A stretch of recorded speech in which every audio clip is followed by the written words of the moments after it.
gentlemen, boys and girls, children of the all ages, may I present you this fun-packed episode of Seth's Storytime. And now, here is your fab-a-Rooney host, Seth Loves Fizz and Bella 2003. Thank you very much, Milo. And it's now time once again to do another Seth's Storytime. And we're still reading Thomas the Tank Engine and Friends, big storybook with 22 greatest stories. And last week that we read was Thomas's Train. But today we are reading Thomas and the Trucks. And as you all Thomas fans know, that this is the 6th episode of Series 1. And this story is going to be so exciting. And without any further ado, let's get started. Thomas the Tank Engine wouldn't stop being a nuisance. Night after night, he kept the other engines awake. "Oh, I'm tired of pushing coaches," he said. "I want to see the world." The other engines didn't take much notice, for Thomas was a little engine with a long tongue. But one night, Edward came to the shed. He was a kind little engine, and he felt sorry for Thomas.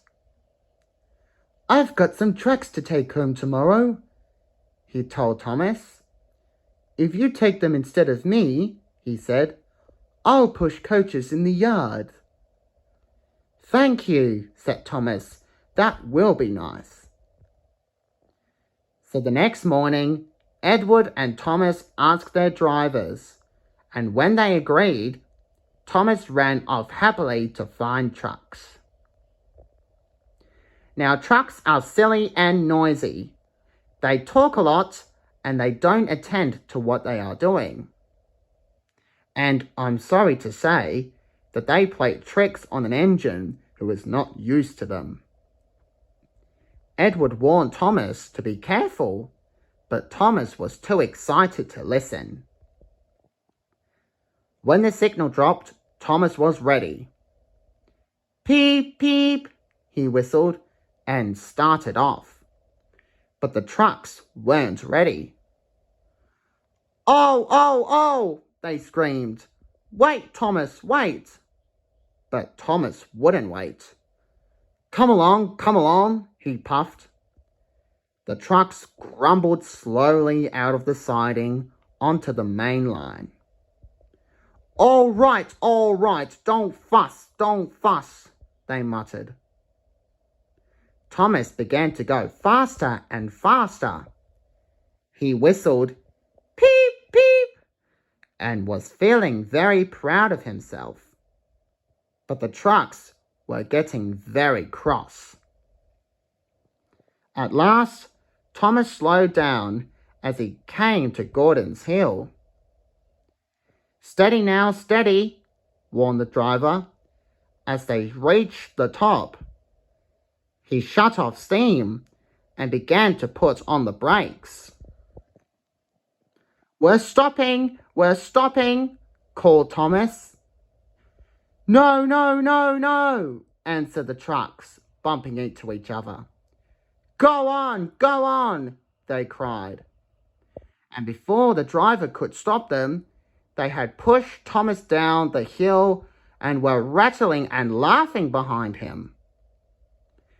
Poor Thomas tried hard to stop them from making him go too fast. Stop pushing, he hissed, but the trucks took no notice. Go on, they giggled in a silly way.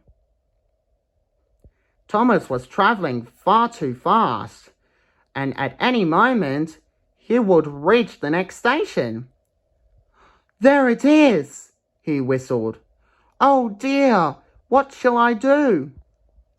They rattled straight through and swerved into the goods yard. Thomas shut his eyes. "I must stop," he cried. When he opened his eyes, he saw that he had stopped just in front of the buffers.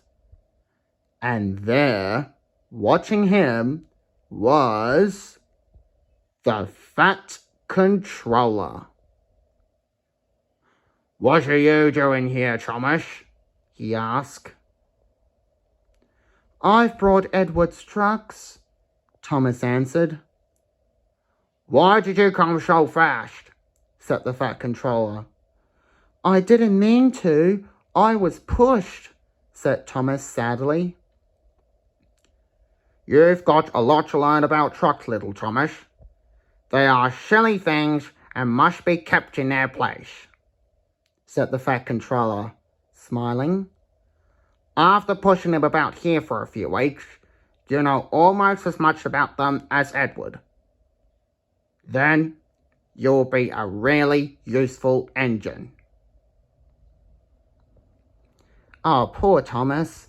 He was having a really rough day with those trucks. And that the Fat Controller was, trying to learn Thomas some new rules there. So Thomas needs to keep practice with those trucks. Well, let's hope Thomas tried hard in the next story. But that's okay. Anyways, that was Thomas and the Trucks, part 6. And this is the 31st episode of Seth's Storytime. And thank you so much for watching, you guys. Make sure you subscribe to Seth Loves Fizz and Bella 2003. Don't forget to give me likes. Turn on notification. Don't you steal my videos. You can request me more videos. And give me lots of positive feedbacks.